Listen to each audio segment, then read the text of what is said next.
everyone. Uh, Welcome to this very insightful discussion. And as it is said, with a very dynamic landscape we have, diversity we have in India, where the taste changes, and we have very evolved community in India who understand taste very well, much better than the rest of the world. So let's have the insight from the experts who are doing very successful businesses in food, that how they maintain that balance and do a successful business. So the panel is already introduced. You know all of them. They are very, known. See, I like to know that, Saurabh, that, you are, running a very successful, business in this, and how you are maintaining the taste with the variety you are giving all over, and how you are doing that to keep that balance in this. If you can put little light on this. Yes, sir, thank you. In order to maintain balance and taste consistency across outlets, I think everybody faces that problem in restaurants. But what we do is, we right now, as far as supply chain is concerned, that's where it all starts. We pretty much take care of farm to the time it's coming to the restaurant through our rigorous supply chain.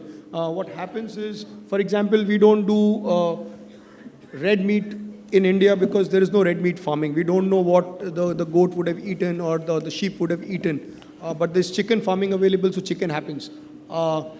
Similarly, in vegetables, we want to know what is the kind of pesticides, etc., that is being used in the farm. So right from farm to the factory, everything is certified by McDonald standards, and some of the random products are sent to our QA to be able to say, is this taste within certain boundary? It can never be perfect, but if the benchmark score is 90 out of 100, as long as you are between plus minus 5, we are fine.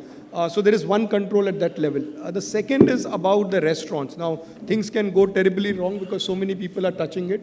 Every restaurant would have typically 30 to 35 people.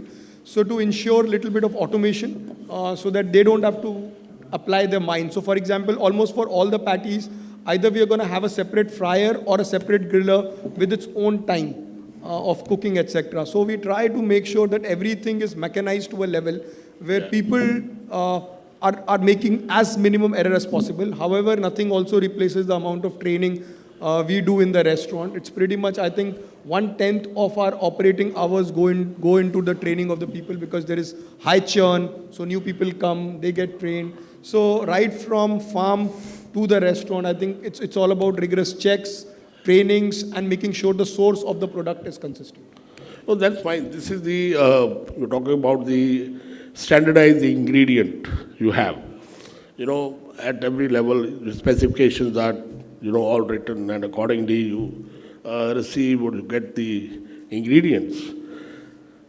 But mainly this is one of the factors into the taste of food, or to make the food which is universally accepted also, So what is the next process you do so that the ingredients are, cooked together and to create your dishes, what you have, in your business?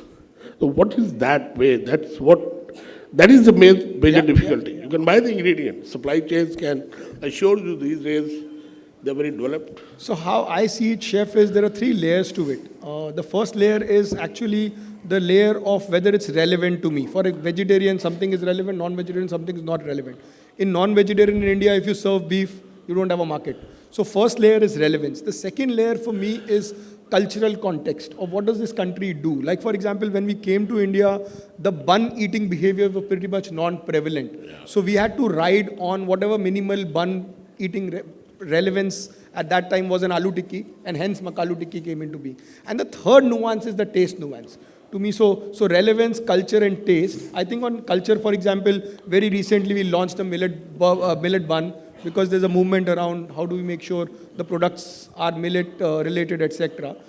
The final one is taste. I think if you look at a lot of products, especially on the vegetarian side, even on the non-vegetarian side, the McSpicy chicken, etc., was catering to the taste profile of Indian audiences. And what we do is, right now, I think fusion is much more acceptable than it was once upon a time.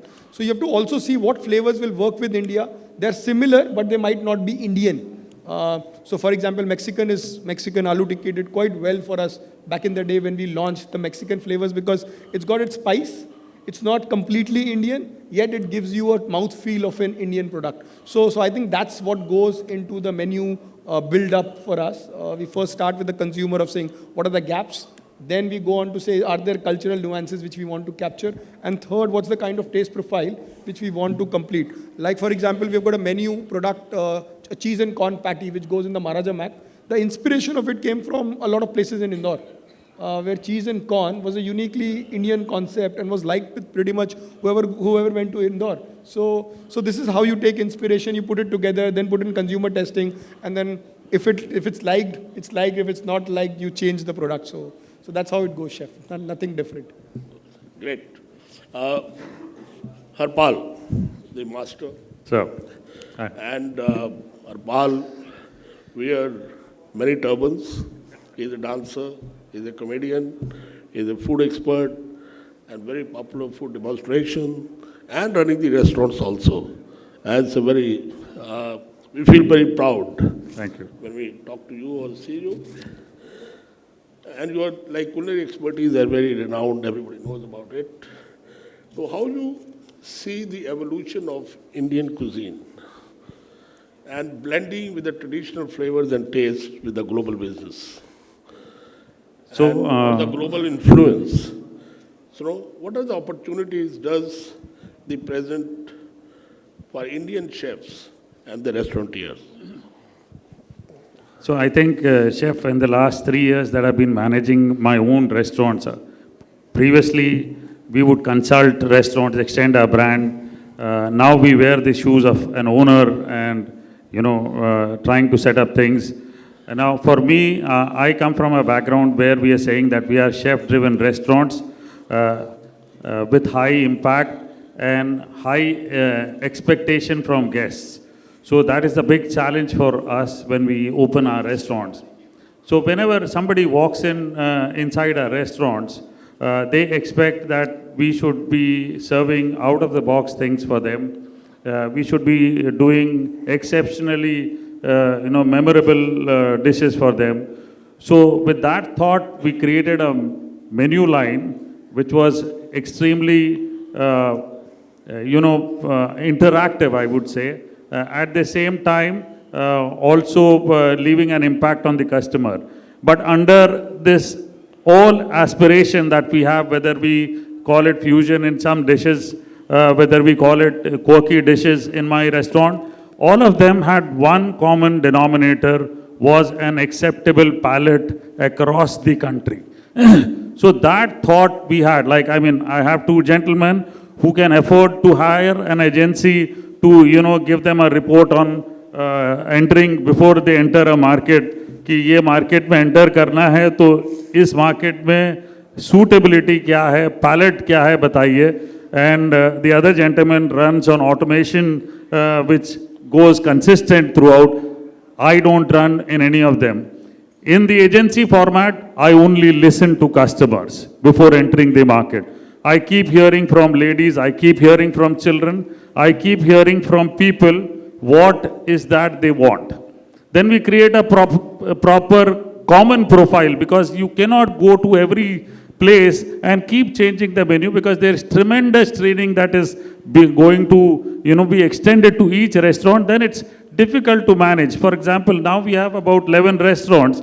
So we have just stopped, taken a breath, and we're trying to go back saying that what are the things that we can make consistent, go to a factory and then bring it back to the restaurant. So these are the things that are running in our mind, chef. But one common denominator is, yes, there is a common taste profile which as a chef I understand very well, and I bet on it that when we do things as chefs, we say that this is workable and it works.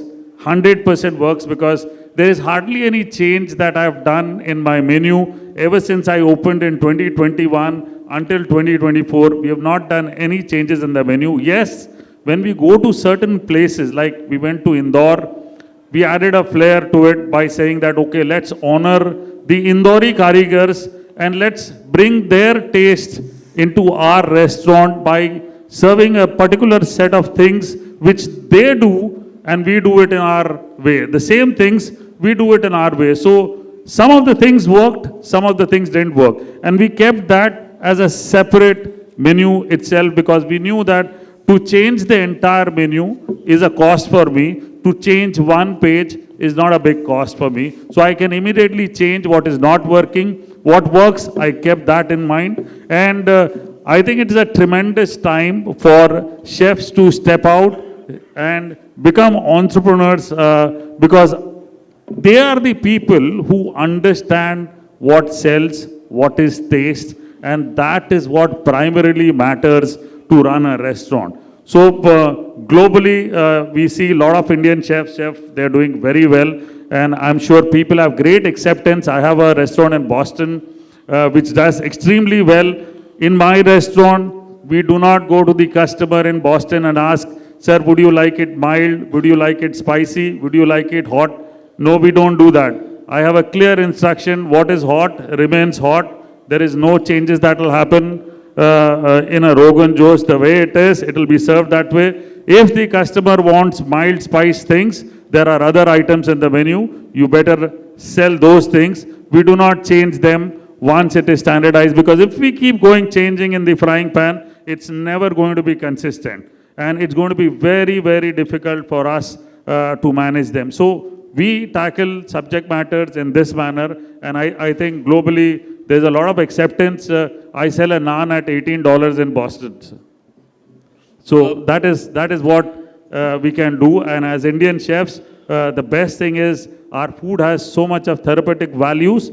If we are able to, put them forward, I'm sure it's going to work. Like, for example, McDonald's recently came up with Millet Burger with the thought process that, okay, let's build in something more healthier. I'm sure there would be a lot of other things that would be seen in these large chain, and they impact. Once they impact, it gives us food for thought to keep changing in our restaurants, which are in the small format. Because I always talk about the thing that is very important is, do not think McDonald's at this level when there are 15,000 restaurants. Think when they were the first restaurant.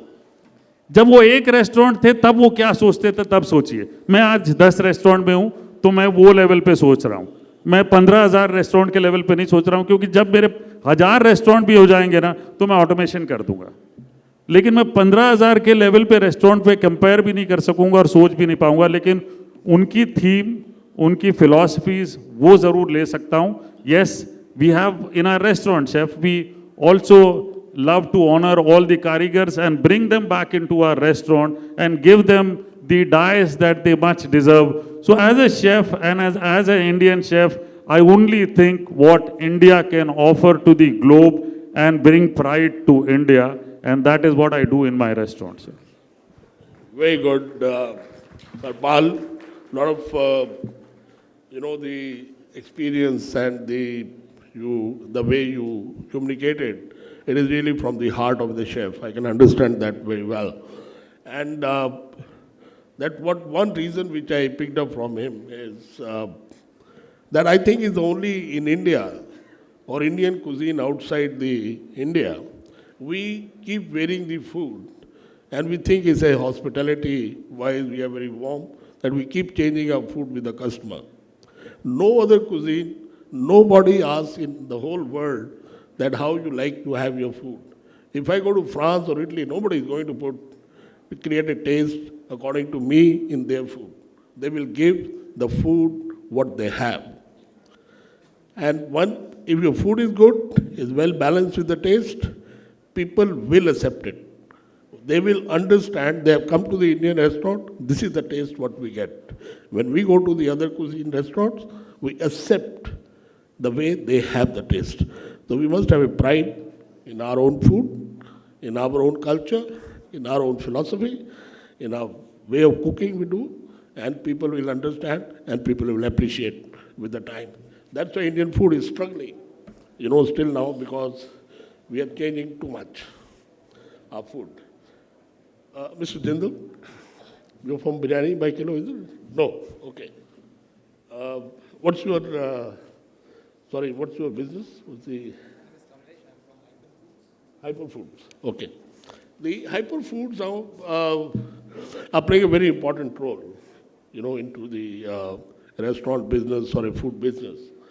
So, how you are collaborating or how you are, syncing yourself with the operation of the restaurant or the demand of the chefs, because it's not only you supply to the only large chains, you must be supplying to the individual restaurants also, or the new startups, or the new businesses.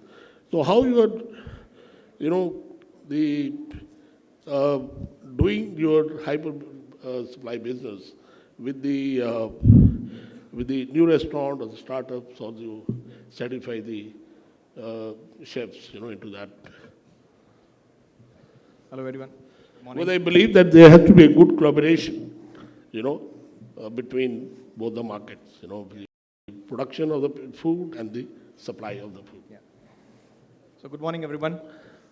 Yeah, let me start by saying what you collaborated rightly, that Hyfun Foods or companies like Hyfun Foods are the bridge between the food connoisseur and the foodies. So, QSRs like McDonald's or the restaurants what Chef Harpal Sokhi owns. So yeah, we are the company that collaborate with them very closely. That what is the consumer demanding in the market today? What kind of taste profile is required in the market today? So we always work very closely with the global QSR chains or the Indian homegrown QSR chains. And we believe that India is a land of food, where food is not only a product, but it's a culture, it's a festival. So we try and keep few products as basic, like fries. So we don't, do much innovations except what you just saw a few minutes ago. So we have launched rustic fries, but at the same time, we have many innovative products in the funnel. So we are trying to bring the local, flavor into a organized or in a processed manner like pav bhaji. So we very well know how pav bhaji is widely consumed in our country. So we are trying to innovate a patty, which is a pav bhaji flavor. Similarly, samosas. So we are trying to innovate a product, which is a flavor of samosa into a patty or into a appetizer. So this is how we try and bring innovation to the people. Also working very closely with people like global QSR chains and the homegrown QSR chains. Okay, just for the information that how important your role is in the operation of the food and beverage with high yield and high profitability. How you help in that? That's the big struggle in the food and beverage business. Absolutely, yeah. The high productivity and high profitability and consistency is very, very important. Absolutely. And somewhere we are not able to monetize or put it on the paper that how costly is consistency if we like to do it, without the help of people like you into the business. So consistency is definitely key to success of any restaurant business. So we always are very, very focused on delivering the high quality consistent product by controlling our end-to-end operations, by going to the backward integration. So our main products are from potatoes. So we have a seed to shelf business model wherein we multiply or grow our own seeds, followed by contract farming. So we provide the seeds to the farmers. They grow only on our behalf. So we control the end-to-end, backward integration. Then the product is made into the high-tech, fully automized plant, which helps us to sustain the product and also deliver the consistent quality because of the automation, because of the scale that we are. That also helps us to control the cost, because the scale always optimizes the cost. So we deliver the best quality product at a very, very right price, I would say, to the QSRs, so that they can put it in their menu, and the consistency will never ever be a question to their success. So you are having a good interaction between the chefs of the food and beverage and all that. Yes, so we that do. the development is become much more acceptable into the market and what actually they want. That's correct. So we collaborate with the QSR chefs because there the scale can be a key. We have high-tech plants and very, very high capacity plants. So we always, first level is to collaborate with the global QSR chains because they can give us that scale and we can run the product for them. That's good. And I hope that your supplies are, I'm just asking these questions for everybody's information, you know. Nowadays, the per square feet area is so expensive. Kitchens are becoming smaller and smaller. And they should be. Why not? We don't need very large kitchens. But they are only possible with supplies like you. But what is the frequency of your supply? So that the restaurant need not to carry too much of inventory. You know? And so that's important, very, very important for operators. So I would like to, add what you just said, that restaurants are getting smaller, so that is where people like us come in. So we believe frozen is the future and frozen is hot today because the kind of expansion the restaurants, the foodies are having in India, so they will surely have to convert to the frozen food. And we have a wide distribution network in the country in form of our distributors. So we are today available in over 300 cities with over 400 distributors. So we deliver to their cold rooms and they further deliver to the, the small QSRs or the eateries or the fine dines. But when it comes to the global QSR chains, they have their own 3PL, arrangements with many companies. So we deliver X factory and then they deliver to the stores. So the cold chain is intact in end-to-end, whether it is supplying to a global QSR chains or to a single restaurant fine dine. So we have that network built. I totally agree with you. And even like people like us who always worked and trained and, in our operations also worked always with the fresh ingredients. And we used to have a big buzzword that we use everything fresh. But now as the time is changing, that is what food is very dynamic, along with the time and environment, they keep changing. So I 100% agree with you that frozen is fresh now. We should not be hesitate to accept the frozen food. And I believe that the frozen food these days, because it comes from the large factories under better supervision and with the technology, it is much more hygienic and much more safe than the fresh food in the market. Absolutely, I fully agree with you, and I would also like to add that frozen is better than fresh for sure. I strongly believe it, Yeah. and I prefer to use the frozen than the fresh. So I would Knowing like many ingredients for that. Yeah, so I would like to support the statement by giving you a small example that, let's say frozen green peas or frozen French fries. So how the cycle, so if you, buy frozen green peas, so those green peas are harvested and stored or processed within the, stipulated time of, let's say, 8 to 10 hours. And the cold chain is intact. So the product is 100% hygienic, untouched by hand. But when you buy any fresh peas, fresh green peas from the market, so the channel or the entire supply chain has to go through various environmental challenges from the time of harvest to the time of you buy. So there are many hands already on that product.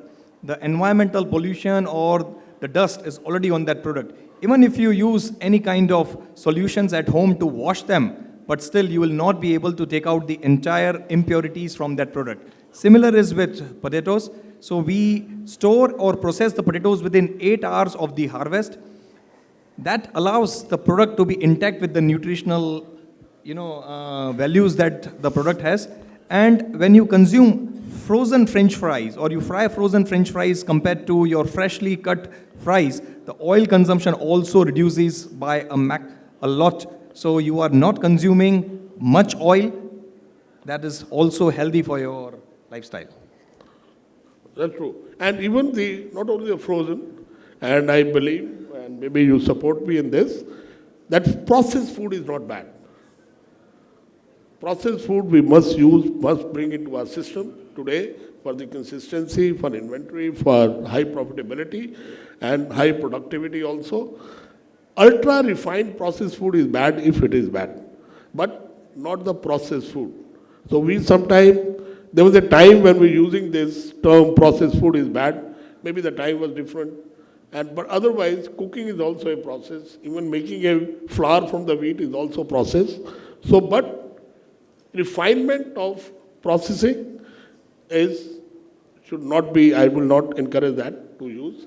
But processed food, to getting even the retort gravies or retort, those things, I think we should learn how to use them, how to turn into their final product so that every restaurant can have a different little bit of, how you fine-tune the taste and add some other ingredients. But the basic process, which is very expensive, which is very per square feet area consumption required, is much better to get into the processed food gradually, and we will have a better profitable business in food and beverage, even that. Do you agree with that? Absolutely, I agree.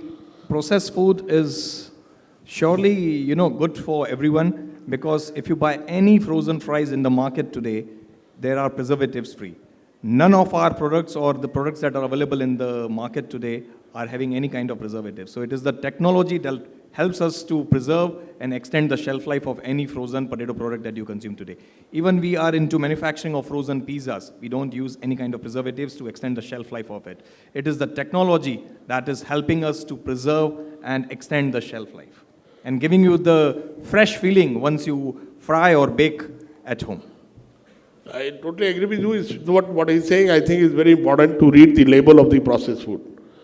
If you understand the ingredients, what is put in the label, and if you also using the same ingredients when you do the fresh cooking in your restaurant or at home or wherever, if any ingredient which you don't understand, like modified starches, emulsifiers, taste enhancers, and there are some numbers, 216 or 2552, which we don't understand, you have to study more, you have to be careful what you are doing.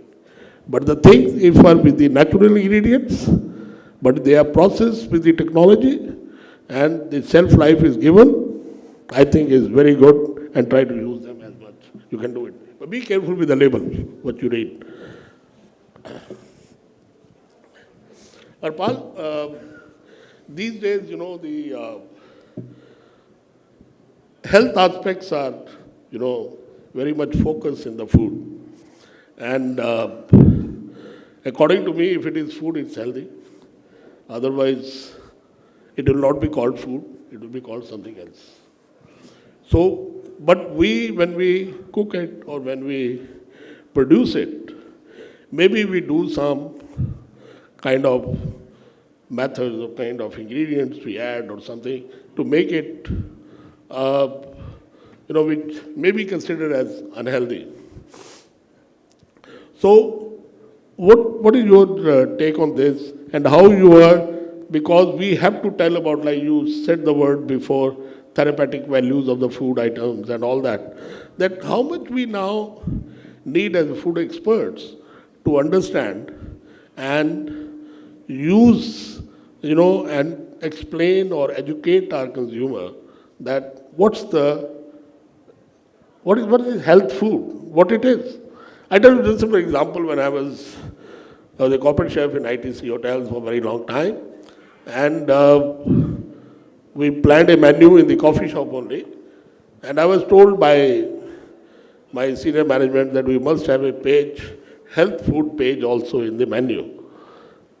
I never had till I was remained there, because my question is, if this page is a healthy food, then what is the rest of the menu is unhealthy? What are we trying to communicate? You can put. So, Chef, I'm very, very clear on one subject. Restaurants are meant for celebrations. So health is kept aside. I am very clear on that subject. Okay. I'm very, very clear on that subject. And you come to my restaurant to celebrate. I've got ample of examples and experiences that where we tried to do health, it never really worked on. So for me, it's very, very clear that I keep telling people that if you are here for indulgence, please go and do your exercise next day. don't come back and talk to me that give me something healthy because you will not like it. मैं लौकी की सब्ज़ी नहीं दे सकता हूँ अपने restaurant में, आप नहीं खाओगे. बाबा रामदेव भी फेल हो गए वहाँ पे, ठीक है. और you know, when the year of millets were declared, early January, my second restaurant was opening in Sector 142 Noida. We were very, very quick in translating what was Indian and converting that into some kebabs.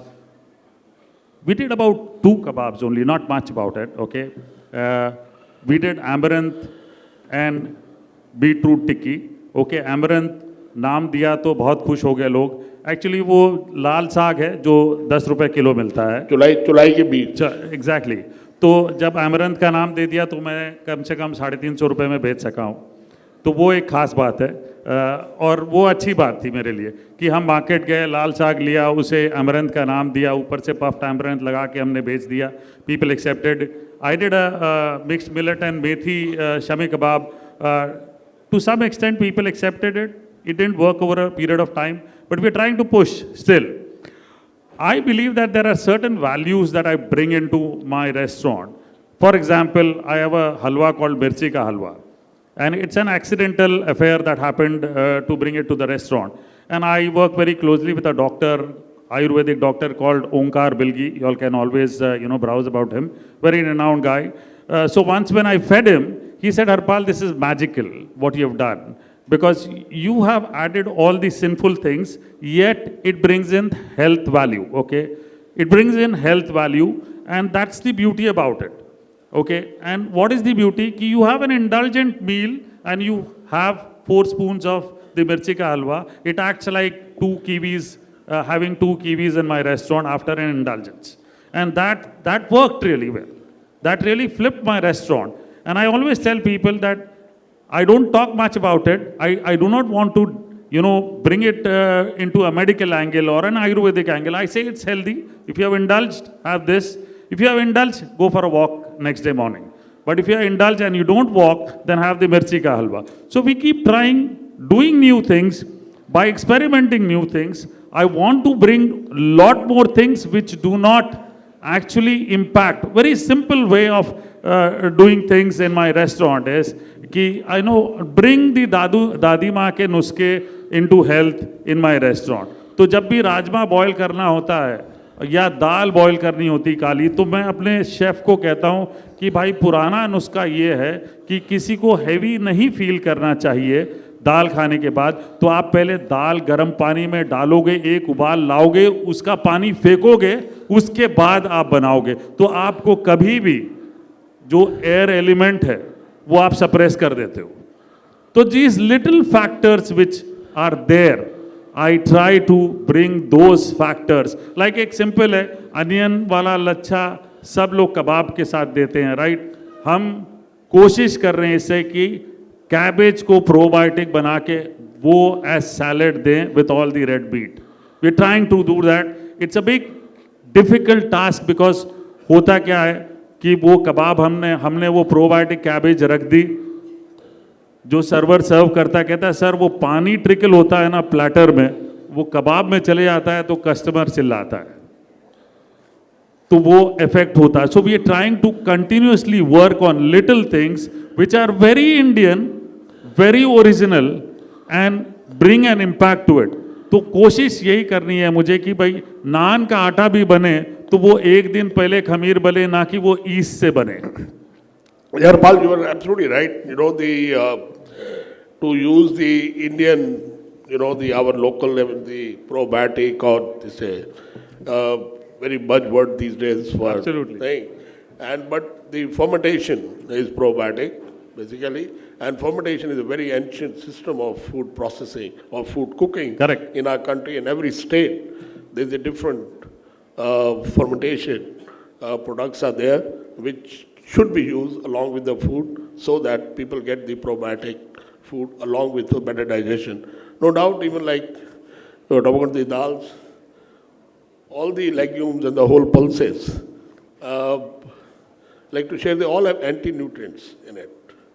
And anti-nutrients need to be removed from the food, from these legume and pulses. There are only 3 ways to remove it: by soaking 6 to 8 hours, or by fermentation, or by sprouting. Now, in all the cases, you are basically soaking this. And when you soak them 6 to 8 hours, don't cook before that. And then you can like remove the water or you don't remove, but the anti-nutrients are removed.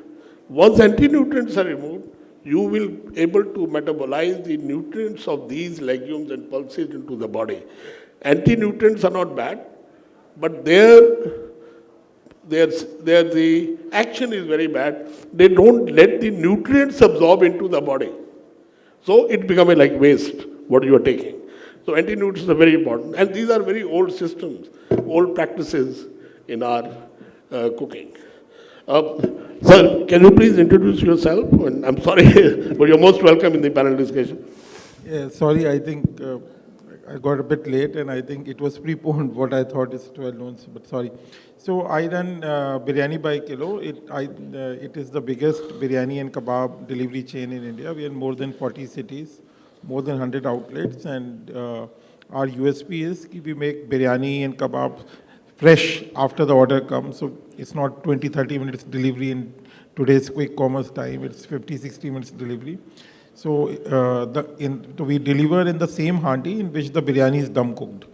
And we're very proud of that, the very high quality food. And yeah, that's my question is, sir, from you, that biryani is very traditional and very rustic or very traditional way, way of cooking it, method. We can definitely, technology will achieve, we can these things, maybe. But how the traditional cuisine and you scale it, such a large, production, and how you have redefined in a biryani by kilo, you have redefined this biryani into, which is very traditional. So what is the process, what is the thought, how you did it so that people can think of some other traditional dish, something traditional which can be scaled? so first of all, we believe that biryani is that dish from India which can, give, almost defeat, things like burger, pizzas, which have gluten and might not be so healthy. Like what you're talking, biryani is, I think, relatively much healthier. It's a rice dish made fresh, great aromas, flavors. How we did it is, normally biryani has been made for hundreds of years. It's an army dish. Persian dish made in like 10, 20, 30 kg pots and then sold. But if you're doing the same in Hyderabad or Bangalore, where people eat biryani religiously, like for breakfast, lunch, dinner, that 20 kg batch is sold probably in 30 minutes or 1 hour, so it's okay. But if you're selling it in Jalandhar or Jamshedpur, where it might not be a tradition, you have to be able to cook like pizza in small batches. So we started with 1 kg handi. Now we do half kg and single portion handis. So it's made fresh like pizza. So what we have done, like I come from engineering background, not F&B, but my co-founder is from F&B background. What we have done is we have standardized all the input material from rice to meat to masalas, like to the last level. And we have standardized the process. So it can be, but we have kept the same deliciousness and taste, but broken it down in a way, the way a McDonald's does burger or a Pizza Hut does pizza, through standardization, while keeping the authenticity and taste same. So I'll encourage any one of you who have not tried to try it. But our point or the goal is to make biryani as ubiquitous, as popular as burger or pizza, not only in India but the world, through this process. Yeah. Thank you very much. I think it's a great idea. You can also think of some other traditional dish which is made as popular and as scaled as the biryani by kilo is done. I think you have done a great job in this. I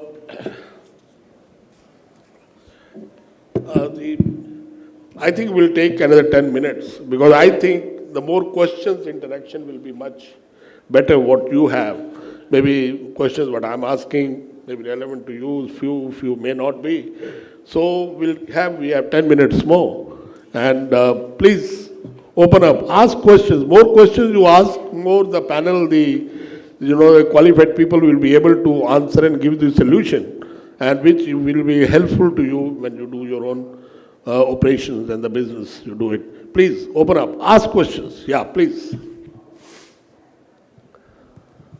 Yeah, hello everyone. I'm from Gujarat. So that was a very insightful session from you guys. My question is, we've heard the pros about frozen food. So we all are good consumers of it. But there is also another industries that is growing, but I would like to know your take in it, the retort industry, retort food. So I would like to know what is your take and what is the future of it. So because the frozen industry is growing, everybody is using it. But there is also a retort packaging and, for the restaurants that is growing. So I just wanted to know what is your take on it, if anybody. Like to answer? Or? So Yeah. I think if you look at it, Chef Gill, Chef Sokhi, they gave so many inputs, right? The unfortunate part is even in food industry, a lot of people don't understand food. If you really want food security, retort, frozen will become part of our lives. It is there. But in India, we have got these truisms. Grilled is better than fried. Sir, what are you frying? What are you grilling? Normally, grilled products are meat products which already have natural high protein, high fat, right?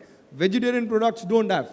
So you will always like vegetarian products fried. So it's about the balance of taste. I think you will get so much knowledge just by being a little bit more educated on reading labels, etc., that what's good for you. I think retort industry is here to stay. I think retort will help us bring consistency in a lot of areas. I'm sure that whether it's frozen, whether it's retort, we need a lot of it. As I see in my business, something as trivial as lettuce. We didn't have any lettuce. We had to import it from Thailand because there was tremendous rains in both Ooty and Shimla. These are things which are gonna happen more and more often. So if we need to serve food, and I'm going into the supply chain side of it, we will all need to start thinking about these new technologies coming, which are actually not bad, which are good or as good as what fresh product would be, if handled properly. See, I'm removing the issue out that if it's not handled properly. Even if it's handled properly, I think there are technologies which give you as many nutrients, and then retort, frozen happens to be one of them. At least in this room, I think because we are food leaders, it's upon us to educate people. I think interactions such as Gill sir, Sokhi sir, they're very, very important to understand really what food is all about. It's according to me also, I 100% agree with him. Retort is, if you ask me, retort is, everything cannot be done retort or everything cannot be frozen. It depends which has a better life and better process. But retort is much easier to use, much easier than the frozen. Frozen also has a protocol how to thaw it, how to maintain the temperatures. There are a lot of logistics involved in that. You have to train your people how to handle the frozen food. If they make the mistake, there can be a problem, can be issue. But retort is very, very easy, very safe to eat, very safe to process, very safe to use in the cooking. But be careful for 2-3 things. One is the label. You must read the label and ask the questions on every ingredient which is put on the label, why they're there. And then the another thing which is we come across that people are too much cost cutting and they want very cheaper product. It should not, in food and beverage, there is nothing cheaper. It is affordable. If you can afford it to your business, use it. Don't just think that it should be cheaper and cheaper. And if you take cheaper food, there will be a problem. So you should be careful. But retort, frozen is not bad. That is the new dynamic way to move forward in the future. Use them and tell your people also in the operation, in the kitchen, and train them how to use them. It will be much better. I have a little suggestion there. I mean, why do we use frozen? And frozen, why it's emerging? Because most of the frozen products that are emerging are commodities, actually green peas and etc., which are more commodities which you don't get here around. You freeze them, you use it, okay? With climate change, what Saurabh said, we will see more products going inside the pack. And that is how we will start consuming in time to come. Like you had a problem with lettuce. So there would be more such problems that we see across the world, because one thing which we all, are not even bothered about is climate change. Seriously, we are not bothered about climate change. I mean, whenever the wheat is supposed to be harvested, you'll see rains in North India. Or whenever rice is supposed to be harvested in Maharashtra, okay, Kolam rice, you see rains then the whole rice gets rotten. So climate change and the cycle of production is going to vary, and more such products will go inside. But having said that, the problem with retort now is we all want retort more than anything else because it saves a lot of electricity cost in operations. I mean, a McDonald would like a retort burger, Total right, energy sitting cost. there. It saves a lot Yes. of energy So cost. it takes, it saves a lot of costs. Logistics, supply chain becomes better. The only damn problem is the acidity. So food technologists sitting here should start working on it and tell us as chefs how to actually correct the acidity inside the pack, the off taste. How do we balance that? Well, so there will be a few people who will have to work hand in hand, the chef, the food technologist, and the nutritionist. Together, if they work to solve this problem, retort will have a great future because we want products in ambient temperature on the shelf, being stable at 47 degrees in Delhi when it is prime summer. Okay, that saves a lot of cost. That's As I run a restaurant. inputs, If you can do that well, and if 3 people can join to create something which is outstanding, and the leaders can spend more money on this subject, okay, then I think we've got a lot of future for retort. I'm seriously saying, otherwise, the moment you open the pack, यार ये गंदा smell आ रहा है इसमें. ये सबसे पहला statement है retort का. अगर वो हमने address कर दिया, I'm sure we're going to address a lot of issues No, and but save a lot of cost. Yeah, Harpal, you're absolutely right. If the products are made with the natural ingredients in retort and the retort packaging is of high quality, there is no smell. There is nothing. I have experienced even 1.5-year-old retort products are absolutely fine and very good quality. Ask for the quality. Don't run for the cheaper product or more volume. That 1 kilo retort can turn into 3 kilo of the total gravy. There will be a problem. Sir, I have a Think question. it over. And Excuse me, sir. yeah, Sir, it's only can- quickly. Yeah, one question more. एक सवाल पूछना चाहता हूँ quickly. Sir, thanks for the wonderful session. मैं राजस्थान से आया हूँ, मेरा नाम राहुल है और मैं एक मिठाई वाला हूँ. तो सर, मैं अभी स्टेज पे देख सकता हूँ एक फ्रोज़न फूड बनाने वाले बैठे हैं, एक शेफ़ बैठे हैं जो रेस्टोरेंट्स भी रन करते हैं. हमारे भारत के अंदर खाना मतलब ताज़ा होता है, लेकिन अभी एक अच्छी बात बोली गई कि फ्रोज़न ताज़ा है. और मिठाई के केस में जैसे आपने बोला कि दादी के नुस्खे हैं, माँ के सपने हैं, सब कुछ है, तो मिठाई को लेकर लोगों में बड़ा रहता है कि यार ताजी वाली देना और मेरी वाली देना. मैंने हमारी तो परवरिश गले पे बैठ के हुई है दुकान पर, तो कस्टमर के साथ इंटरेक्शन ऑफन बहुत रहा है. तो सर, मिठाई एज अ कैटेगरी फ्रोजन में कन्वर्ट करके इंडिया में आप कैसे देखते हैं? Yeah, क्योंकि we can. बंगाली मिठाई तो Time is over. I think we have to respect the time, and no doubt, you see, that is what Harpal said. I 100% agree with. It is a complete food community work together. Only food technologists cannot create the food. Only chef cannot do. They have to combine together and understand. And when we give life to the food, whether it's a frozen or retort, it is not necessary that the traditional authentic recipe will be followed. Exactly that, and you can do it. Processes will change, the steps will change, the recipe will change. But ultimately, the final result we have to achieve as close to the tradition. So there the food community have to work together. It is not job of the one. That is why I like in the lighter side, I will say that if you people can tell Sir, that how many chefs are in the board of food companies.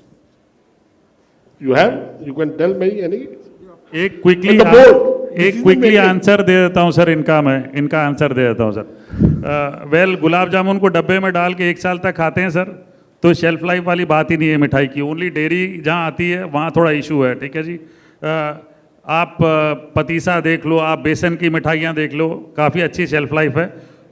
Perception customer का हमेशा वही रहता है कि मुझे fresh चाहिए. ये आपको भी पता है कि ऐसी लड्डू वगैरह वाली चीज़ें जो है 3 दिन बाद आपके शेल्फ से उठती हैं. और मैं भी रेस्टोरेंट में बेचता हूँ तो 3 दिन का लाइफ साइकिल है. बिकॉज एज ए शेफ़ बहुत सारी चीज़ें फ्रोज़न नहीं कर सकते हैं, तो बहुत सारी चीज़ें फ्रोज़न को फ्रेश के साथ मिक्स करके हम आगे कर देते हैं as a restaurateur and as a chef. So we do that. But mithai subject is changing. I'm sure the big ones in the country are doing a lot of work on MAP और जितने aggregators हैं उनको बहुत बढ़िया मिठाई supply कर रहे हैं, बहुत बढ़िया तरीके से कर रहे हैं. बिरयानी भाई किलो भी I'm sure uses that kind of a मिठाई. I myself use that kind of a मिठाई in my restaurant. But मैं शेफ हूँ तो मुझे थोड़ा सा ताम झाम करना पड़ता है. Harpal, आप थोड़ा सा वर्क कर लो तो और सारी डेयरी भी आ जाएगी. Harpal, I agree with you. That is what I'm saying. I'm not closing my mind that the frozen mithais, whatever mithai you feel, is possible or not possible. I think if we work as a community, food technologists, scientists, if they all work together, put their brains together, I think today's science, the technology has the answer. We may achieve in 3 months or 6 months, is a different thing, but we will be able to achieve anything, whatever is the food, if we like to do frozen or it not. It's possible. Absolutely. It's possible. We must keep the open mind. I think we have to take the permission from him. It's already, we are 10 minutes short. Adi, over with the time. And I thank you very much for the wonderful audience. And I wish we had more questions, but I tried, we couldn't do it. But I think most of the panelists are here during tea time, lunch, or here. You can ask them any questions. I think they can, you are open to that. So you can clear your doubts in that. And